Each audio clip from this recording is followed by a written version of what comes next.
गाबोन हारिनि जेंनाया जुदि सुस्रांजायाबा राजखान्थिखौ गारनायाबो बारा गिदिर बाथ्रा नङा जोंनि थाखाय। दिनै सोरबाया सानदों नामा जे जोङो राजखान्थिखौ थैनाय थांनायनि थाखाय जानो होनना फैदों होननानै? हारिनि खामानिफ्रा जायाबा राजखान्थिखौ गारनो एक सेकेन्डबो नाङा।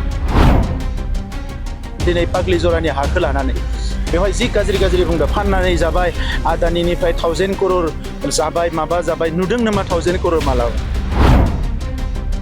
जोंखौल' गाज्रि मोननानै, जोंखौल' राजनितिक खैसाराव खोख्लैनो साननानै जुदि एसेबां गिदिर प्रजेक्टखौ जुदि बेबायदि रिटार्न खालामोबा बेनिख्रुइ दुखुनांथाव जेबो गैया। हाग्रामा महिलारि बिथांखौ आङो सनमान होयो। बिथाङाबो मोनसे समाव सोमावसारनानै फैनाय। दा जोंनि आन्दलनाव जों बेबायदि गोबां नुबोदों। सोरबा माने आं आखाइ दानस'ना लागोन, उमुक जायोबा आसि दानस'ना लागोन, सोरबा माबा माबि बिनिख्रुइबो बांसिन बुंनायबो नुबोदों। गहपुरसिम जोङो गामिया हाबजेनबाय, जों बेखौ बरायनांगौ। दा नोंथांमोना सोंफिननो हायो जे 100 कोटिखौ लाइमोनफोरनि थाखाय मायाव बाहायगोन? जिन्स बायना होगोन ना मटर साइकेल बायना होगोन ना लेखा बायना होगोन, मायाव बाहायगोन? दा हाग्रामा महिलारि बिथांखौ आङो सनमान होयो। बिथाङाबो मोनसे समाव सोमावसारनानै फैनाय। नाथाय जौगानाया मा, जौगानायनि गुबै ओंथिया मा, बेखौ बिथाङा आरो सोलोंनांबावगोन होननानै आं सानदों। मानोना 17 बोसोराव बिथाङा सरकाराव थानाय समाव जिखिनि बाजेट सेसनमोन, बायदिसिना पलिसि लादोंमोन, बेखौ आं स्टाडि खालामजोब्बाय। आरो बेवहाय खुनु पलिसिनि बाथ्रा बिथाङा मेनसन खालामाखै, बेवहाय माने मख'नाय गैया। आरो जोंनि 4.5 बोसोर एबा 5 बोसोरनि बाजेट सेसन बा बिनि स्पिचफोरखौ नायोबा नोंथांमोना नुगोन बेवहाय गोबां गोदान गोदान आसनि, स्किम, प्रग्राम्सफोरनि बाथ्राखौ जोङो मख'दों। आरो बिथांनियाव खुनु टारगेट गैयामोन, खुनु मिशन आरो भिजन गैयामोन। दा नंखायनो दिनैनि समाव जोङो हाग्रामा महिलारि बिथांखौ बर' हारिनि मोनसे समाव सासे सोमावसारग्रा दैदेनगिरि हिसाबै मान होनायनि बादै गुबुन गुबुन माबा माबि बिथिं दंबावो होननानै आं साना। आरो राजखान्थियाव बिथाङा बै समाव रायजो राजानि अननायाव खेबथाम गाहाम देरहादों। आरो 15 बोसोर सासनाव थानायनि उनाव जोंनि हारिखौ, जोंनि ओनसोलखौ बेसेबा जौगानायनि माने जांख्लायाव बिथाङा दैखांना लांनो हागौमोन। नाथाय बे खामानिखौ बिथाङा मावाखै। दा दिनै जुदि बिथाङा स्वीकार खालामदोंबाथ' मोजां, आङो मावनो हायाखै। दा 100 लाइमोनफोरनि थाखाय 100 एबा रोजा कौटिनि बाथ्रा नङा। लाइमोनफोरनि थाखाय मा मावनो नागिरदों बिसोर थिग, सिन्थाया थिग जानांगोन। बबेयाव लाइमोनफोरखौ जों मदद खालामनांगोन, मा जेंना जादों लाइमोनफोरा। मानोना साफ्रोमबो लाइमोना गावहा मोनसे एम थायो, गावहा मोनसे एसपिरेसन थायो, गावहा मोनसे सिन्था थायो। आरो बयनिबो क्वालिटि आरो केपासिटिया जुदा जुदा। दा बै लाइमोनफोरखौ सोरबा स्पर्ट्स, सोरबा कालचार, सोरबा गुबुन गुबुन लामायाव थांगोन।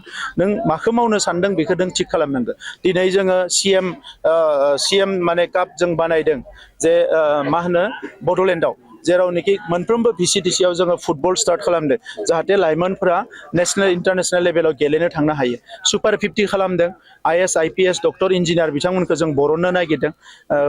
गासै 25 कलेजाव जोङो इउथ सेन्टार बानायदों कलेजावनो, जाहाथे सानडे सेटारडे बिसोरनो जों रेलवेनिफ्राय लानानै गुबुन गुबुन कचिंफोरखौ होनो हायो।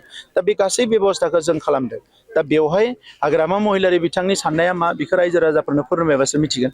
आरो आंथ' बुजियो बेखौ बिथांनि नङा, बियो बिथांजों थाफानाय साफा सानै सोरबाया बेखौ लिरनानै होदो, बिथाङा बेखौ बुंदों।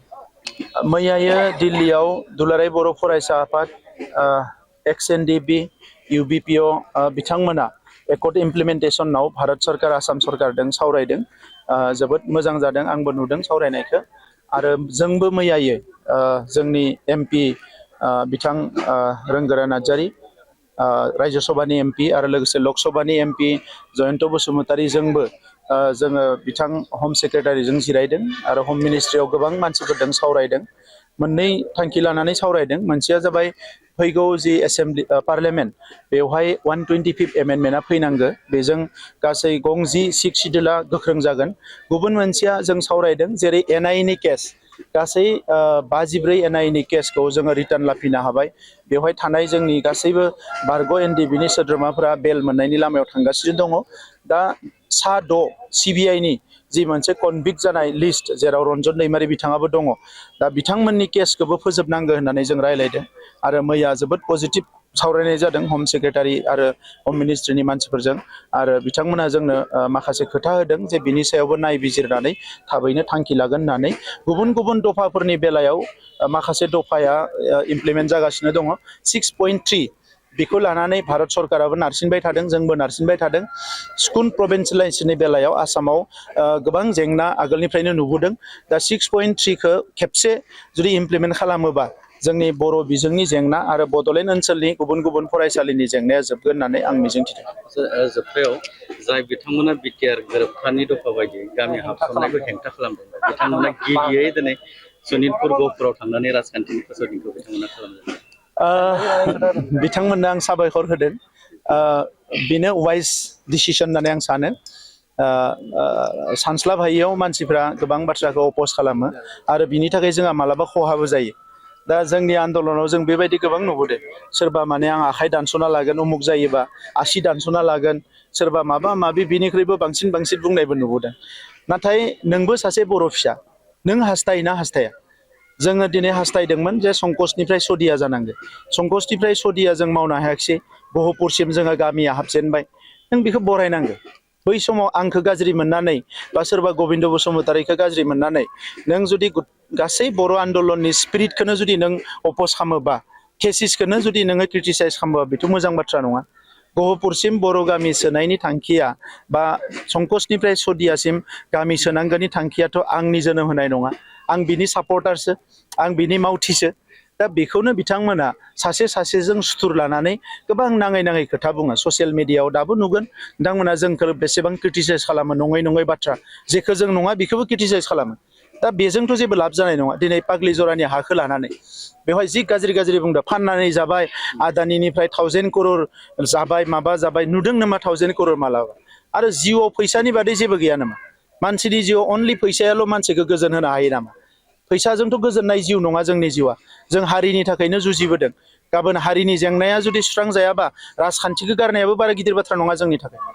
दिनै सोरबाया सानदों नामा जे जोङो राजखान्थिखौ थैनाय थांनायनि थाखाय जानो होनना फैदों होननानै? हारिनि खामानिफ्रा जायाबा राजखान्थिखौ गारनो 1 सेकेन्डबो नाङा। बेयाव रावबो तामसा खालामनानै प्रभक खालामनानै लाब गैया। आरो बिथांमोना 84 फेमिलि, बिथांमोना खननै खनथाम गामिनि मानसिफोरजों आं गावनो सावरायदों। बयबो फैयाखै, माखासे मानसिफ्रा फैनानै सावरायदों आरो खेबब्रै सावरायनानै खेबब्रै मेपखौ सोलायनाय जादों। गामिनि 1 कथाबो हा लायाखै जों। 150 बिगा हाखौ दानखाबावना दोननाय जादों। दा बेबायदि गिदिर इन्डास्ट्रि दिनै जोंनि मानसिफ्रा थांनानै केरेलायाव बहाबा गवाफ्राव दारवान जाहैदों, सुकिदार जाहैदों, माबा जाहैदों न' बां गारनानै। दा बे मानसिफ्रा जुदि 10,000 मानसिया जुदि जोंनि जायगायावनो इमप्लयमेन्ट मोनोबा बे मा गाज्रि जागोन? बेथ' फैबाय थानाय समाव जेरै NTPCखौ जेरै नुदों, BRPLखौ जेरै नुदों, दा बेबायदिनो ग्रोम मोनसे इन्डास्ट्रि जागोन। हायाथ' दङ जोंनियाव, गोबां हा दङ। आरो दिनै बे गोबां हाखौथ' जों होजोबनो नागिराखै। आरो बेखौ मोनसे कन्डिसनाव, जोंनि हाखौ बियो फाननाबो जानो हाया, जेबो खालामनो हाया। खिन्थु एखे हाखौनो रामदेबनो होदोंमोन हाग्रामा महिलारि बिथाङा। 1000 बिगा हा होदोंमोन। 4000 बिगानि खाथियाव कुमारिकाटा आरो चिराङाव। दा बे हायाव बे मा मोन्दोंमोन? दा मोसौ गलि मोननैसो बानायना दोनदों, बेनिफ्रायथ' जेबो गैया। दा बेसेबा गिदिर इन्डास्ट्रि, बेखौ बिथांमोना थुनज्लायनानै दिनै उल्थां खालामदों, उल्थां फाल्थां खालामगासिनो दङ। जेराव जेबो मोना, जोंनि बर' फिसाफ्रानो मावनानै मोनजागौमोन। खिन्थु बेवहाय रामदेबनो हा होना दोनदों, मोसौ गलि बानायना दोनदों, बेखौबा नुवाखै रावबो। दा बेखौ लांगोन, जायाबाथ' गुबुनाव लांगोन। आरो बेखौथ' नेबाय थानो हाया। मानोना बिथांमोना गोबां थांखि दङ, पावारनि क्राइसिस दङ, पावार नांगौ। दा मोना फुङाव गोबां 4 घन्टा 5 घन्टा इलेक्ट्रिक दानो। दा पावारखौ बबेनिफ्राय होनो? नंखायनो पावार जेनेरेसनखौथ' नांगोन बहाबा नङा बहाबा। दा नंखायनो दिनै बियो जोंनि थाखाय दुखुनांथाव जादों। जोंखौल' गाज्रि मोननानै, जोंखौल' राजनितिक खैसाराव खोख्लैनो साननानै जुदि एसेबां गिदिर प्रजेक्टखौ जुदि बेबायदि रिटार्न खालामोबा, बेनिख्रुइ दुखुनांथाव जेबो गैया।